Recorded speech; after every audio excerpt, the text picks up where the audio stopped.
Welcome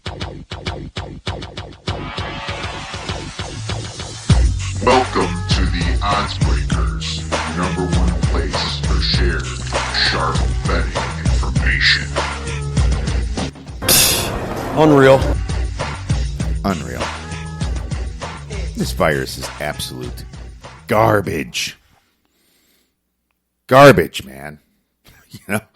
UFC's canceled now. NASCAR's playing video games. Whole world's gone crazy. This virus is just so annoying. Completely annoying. It's like being forced to watch The View for 24 hours a day. There has to be better ways of handling this thing. Anyways, welcome back to podcast 17 of 2020. I'm your host, Kiev O'Neill. You can follow me on Twitter at OBKiev. Follow us at The Odds Breakers and follow us on social media /The Odds Breakers. This episode is being brought to you by betonline.ag for a 50% bonus. Please visit theoddsbreakers.com/betonline.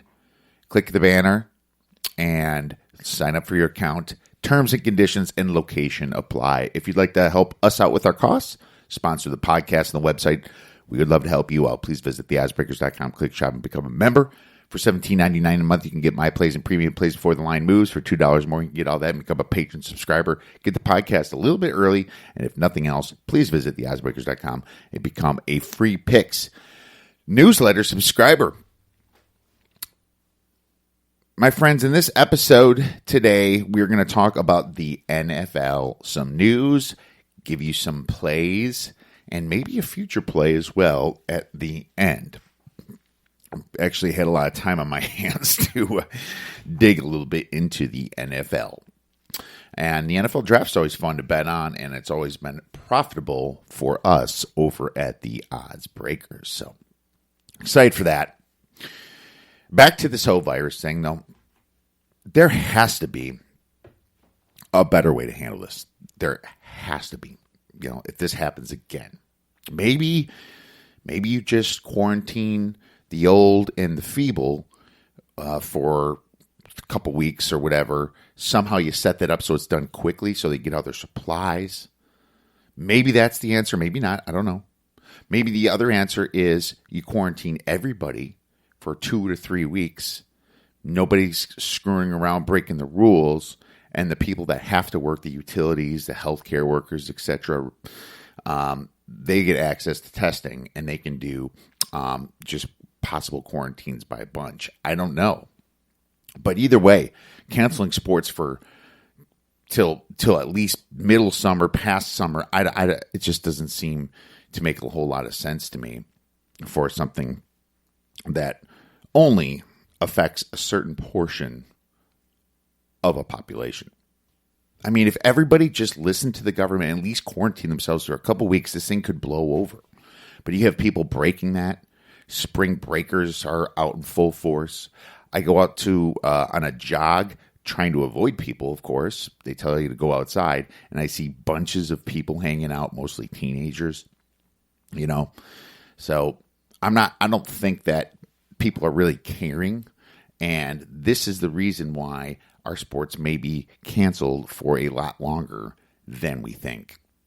Unreal. The fact that the economy's kind of tanking right now, Dow's below 20,000. Everything's just going down to 2016 value is actually hurting us in a much different way than the virus hurts us. Some people are going to lose their businesses, lose their lives. People are going to become depressed.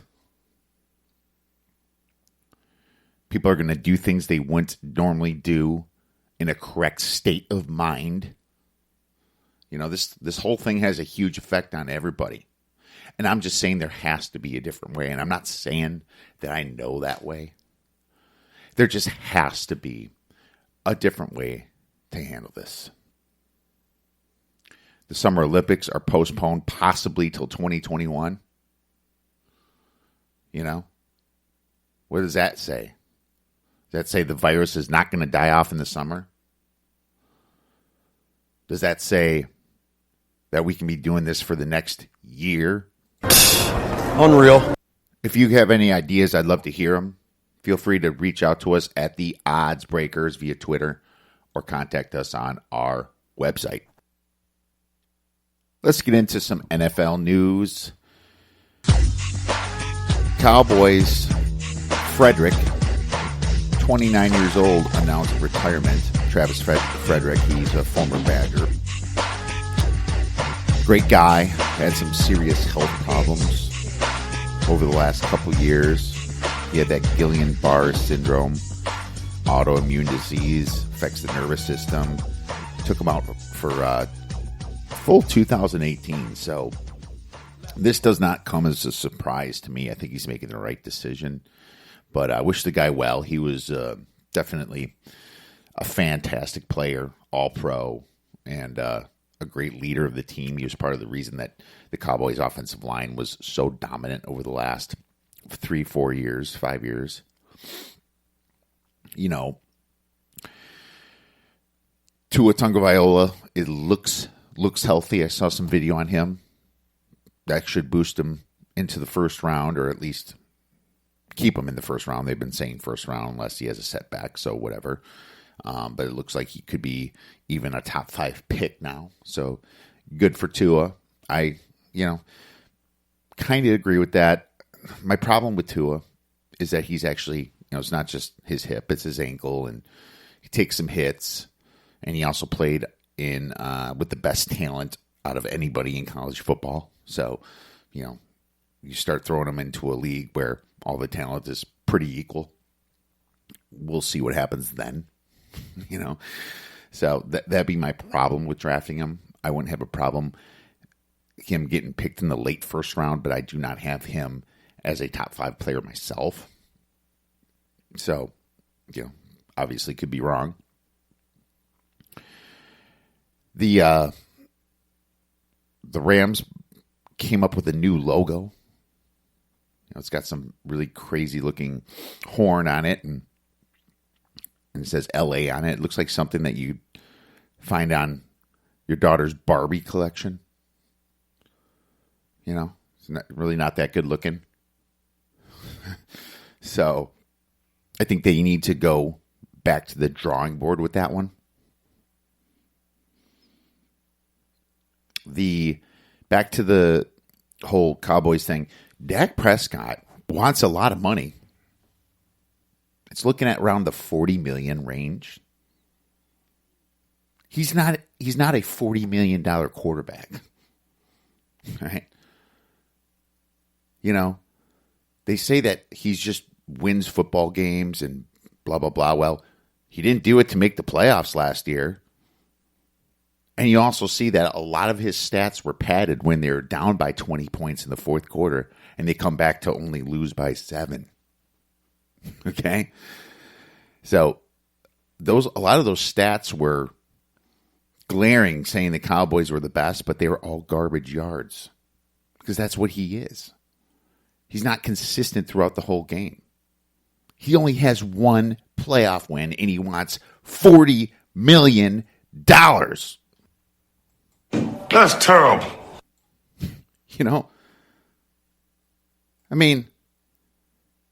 $40 million.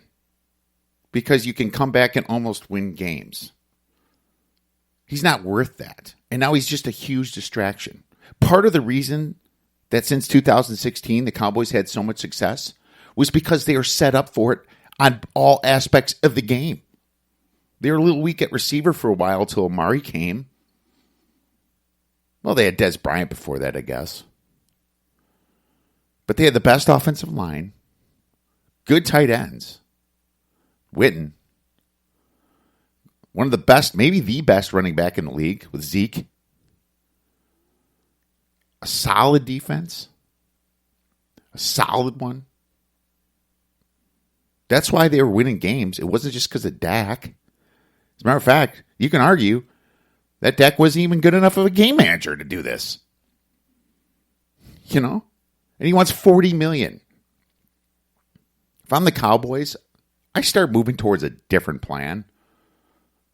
You know? Maybe get lucky in the draft. Pick up Andy Dalton or something.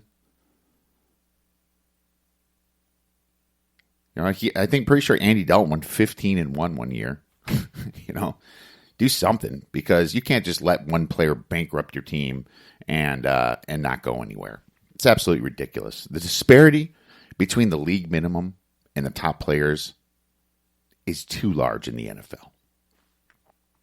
Too large.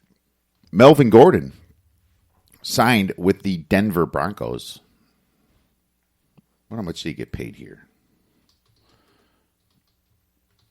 Former Badger, talented running back.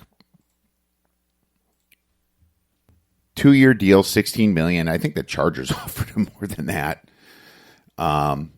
But there's a lot of bitterness, obviously. He gets $13.5 million guaranteed. Yeah, last year the Chargers offered him a $10 million a year contract. And so instead of $16 million, he would have made $20, but that's how the NFL is. There's bitterness, and then you realize the market isn't quite as high as you thought it was. Well, Melvin Gordon's an above-average running back, but I do like his situation going to Denver. For some reason, Vic Fangio has these Denver Broncos believing. Believing. They didn't have shit last year for players.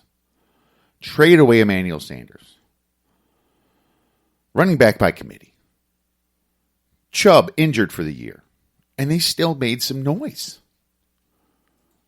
It's all up to Drew Lock here. But, man, this defense can only get better with Fangio. And now you got Melvin Gordon over there. And if Drew Lock just becomes something, and Sutton catches some balls there, this Denver Broncos team could be very, very dangerous. Very dangerous. So, I'll tell you this. When the Bears lost Vic Fangio, they might have lost the true leader of that team. Because Nagy sure as hell had a pretty bad time last year with some of these guys. So, I like the fit. I think it makes sense for Melvin Gordon. I actually think he's going to play better in Denver. I think the players are better. I think there's going to be more opportunity for him to shine. You know, one move I didn't talk about last week was Teddy Bridgewater to the Carolina Panthers for a 3-year, $63 million deal. $40 million guaranteed. So he's playing the first 2 years anyway, and I don't understand it that much. I mean, that injury was horrific. I think that's great. He did a fantastic job backing up Breeze, shocked everyone, burned a bunch of hole in sports bettors' pockets like myself. But you have to wonder, how much of that was actually Teddy Bridgewater? And how much of that was Sean Payton? Okay? I remember there was a guy in the Patriots. His name was Matt. Okay? His name was Matt. Matt Castle. Yeah, I remember him. I remember him well. Tom Brady blew out his ACL early that year. I remember because he was like my first pick in fantasy football. But anyways, Matt Castle came in and brought them to the playoffs. So, people thought Matt Castle was a good quarterback when that happened. So the Kansas City Chiefs went after Matt Castle, signed him. What happened to the Kansas City Chiefs? They couldn't do shit. Quickly realized that Matt Castle wasn't the answer, and they couldn't even really win any games. The Chiefs went 2-14 in 2012. 2-14. Unreal. So this Teddy Bridgewater thing could be the same. I mean, if you look at Teddy Bridgewater's stats, most of his passes were under 8 yards. His attempts were very small. The reason that is because Sean Payton had a powerful offense. He would know how to set up those undercut plays. He had a great offensive line to give Teddy Bridgewater the time for crossing routes. There's a lot of screen type plays. All right? But none of them were like seam routes, flats, posts, back shoulder routes, hook and go routes. A lot of them weren't that. They're just kind of the system of an awesome offense from Sean Payton. And I think it hid a lot of Bridgewater's deficiencies. So, not saying that he's Matt Castle. He's better than Matt Castle, for sure. I just use that as an example. But to give him a ton of money when he came in as a backup is highly questionable to me, to make him a starting quarterback on a new team with a terrible offensive line. The good news is that he's got maybe the most up-and-coming offensive coordinator in Joe Brady, and he's got a genius offensive mind, from college anyway, named Matt Rule. That's the good news. He's going to get a lot of those same plays that Sean Payton drew up.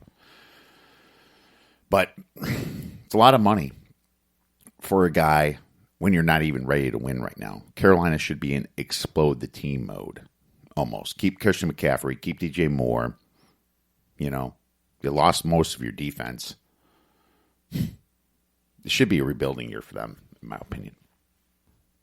And this brings me to the New England Patriots for this year.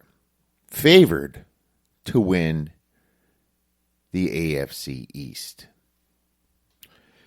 As you saw last year, even with Tom Brady, this team kind of faltered towards the end of the year. Limped into the playoffs and ended up getting their butts kicked. They lost to the Miami Dolphins the week before, and then they lose to the Tennessee Titans by 7 points at home. You know, their defense faltered. Their offense looked terrible. And then now Tom Brady is leaving to the Tampa Bay Bucks. Apparently, this is kind of like that situation when Dwayne Wade went to the Bulls. He didn't like the offer, you know. But this never turns out good. You saw when Michael Jordan went to the Washington Wizards. How good did that turn out?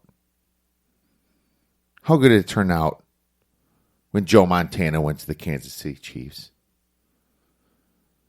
Not good. Not good at all. You know, maybe it's a midlife crisis or something, but he should have just remained a Patriot, because there's always that little weirdness when you look back at your career and when the fans look back at you for doing that. It's just always a little bit strange, and maybe he wants to prove he can do it without Belichick. Robert Kraft is the owner. Maybe so, and maybe that's enough to motivate him to do well with the Bucks. But we're talking about the Patriots here, and I see a shell of a team from last year. You know, no Brady, no good tight end. You saw that last year. Their tight end stunk. No Collins on defense. No Van Noy. No Steven Gostkowski. You know, this is kind of a shell of themselves. And I don't know if Jared Stidham's any good. I mean, their schedule is going to be very difficult because they won the AFC East last year. They have to play their at-large games against Baltimore and Houston, at Houston. Like the rest of the division, they have to play the AFC West. Patriots are going to Kansas City. They have to play Denver, a better Raiders team. They should beat the Chargers. And then they have to play the NFC West.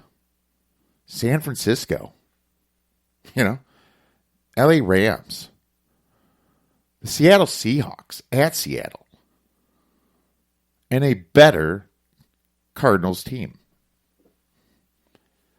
Now, the whole division plays the AFC West and the NFC West, but the at-large games against Baltimore and at Houston, they should lose those. Let's look at another team, Buffalo, who's been trending up. They got guys like Stephon Diggs, acquired via trade, and their at-large games are against Pittsburgh, who couldn't score last year, and Big Ben might be back, but even so, they don't have really no playmakers. And Tennessee, winnable. Tennessee, maybe not. Pittsburgh, very winnable. Also, I just really like what they did in free agency with Vernon Butler and Josh Norman. Okay? The Bills are going for it this year. The Patriots, this should be a rebuilding year for them. And you can get the Bills right now at plus 175 to win the AFC East. I think that's a play. We're going to take the Buffalo Bills for 2 stars to win the AFC East at plus money, plus 175. I like this at plus 100. But I'm seeing it at plus 175. So I'm going to take it, and I am going to lock it up. You better lock it up. You better lock it up. No, you lock it up. You lock it up. Lock it up. Next, let's get into the NFL draft a little bit. And Mel Kiper just came up with his 3.0, mock draft 3.0. I'm never a huge fan of where he puts guys. And I guess I don't like going against him, but I do here for a couple plays. And, I'm not done doing my draft research. There's still a lot more to do and a lot more things that can happen. Some more moves that can happen that can change some picks. But I do know, a few things. And I think some of these odds could change because I like to get ahead of them when I see some value. Okay. I gave this one out to free subscribers about a week ago. And I'm looking at more first round picks, offensive line at plus 110 or defensive line at minus 140. So what I have to look at here is that offensive line is a huge need for teams this year. Cleveland, no offensive line last year. The LA Chargers, they didn't have much of an offensive line. Rivers got killed. The Arizona Cardinals, they signed someone, but they still need offensive line. And now they got DeAndre Hopkins in that trade. So fills that receiver gap. Jacksonville, they need offensive line. They want to protect their quarterback, Minshew. The New York Jets, their offensive line was terrible. The Giants need some offensive line to protect their young quarterback. Heck, Kansas City lost a guy. Detroit needs some offensive line. Chicago and Cincy could trade back up in the first round and get some offensive line. I think offensive line is a bigger need than defensive line. I don't think defensive tackle is a great year this year for the draft. I think there's a lot better offensive linemen out there. And I know there's some good DNs out there like Gross Matos and Chase Young and AJ Espinosa. They'll get drafted probably on the first round. For sure, Chase Young will be in the first round, probably Gross Matos. All three of them should be in the first round. But I could see 6 or 7 offensive line drafted here. So I took the total offensive line at plus 110 for 1 star. I'm still all over that one. The next one I want to look at here is wide receiver. Okay, wide receiver. Now, Mel Kiper in his mock draft 3.0 has 7 first-round picks to wide receivers. I don't even know the last time that's even come close to happen. Okay? So, last year, there was 2 wide receivers picked in the first round. The year before that, there was 2 wide receivers picked in the first round. And the year before that, in 2017, there was 3 wide receivers picked in the first round. And in 2016, there was 4. And this year, Mel Kiper has 7. Now, I know that according to talent, there may be 5 or 6 receivers that really are in the first round. Mel Kiper has 7. But let's look at what CBS Sports has. They have CeeDee Lamb as the 8th best, Jerry Jeudy as the 12th best, Henry Ruggs as the 14th best in the whole draft player, T. Higgins as the 26th, and Justin Jefferson at 31. And he has Laviska Shenault Jr. from Colorado at 33, which is the second round. So CBS has 5 guys that deserve to be in the first round. I will tell you one thing for sure. If a GM this year picks a wide receiver in the first round, he should be. You're fired. He should be fired. You're fired. Okay? There is so much depth at wide receiver. And wide receivers never move the needle. They never take you all the way. It's a lot more about offensive coordinator. Okay? I mean, when was the last time a first round draft pick wide receiver won a Super Bowl? I think it goes all the way back to Marvin Harrison with the Colts. I mean, Julio Jones was the closest in the last 5 to 10 years. 5 years, I believe. But nobody's ever moved the needle. Because there's just usually so much talent, and it has to do a lot with your schemes and your quarterback play. Look at how deep these receivers are. I stopped at Shenault. But then you got Brandon Ayuk from Arizona State, Denzel Mims. Remember Mims from Baylor? Rager from TCU, KJ Hamler from Penn State. Guy runs like a 4.27 40 on his pro day. And by the way, this was a terrible year for 40-yard dash. Your top receivers, CeeDee Lamb ran a 4.5. Only Ruggs and one other person broke the 4.3. Most of the big names were slower than 4.4. You know? So, terrible year for running the 40. I mean, let's look at this. You also have guys like Donovan Peoples-Jones in the draft, Chase Claypool from Notre Dame, Tyler Johnson from Minnesota. That was awesome this year. You saw him against Auburn in that bowl game. You have Michael Pittman from UFC.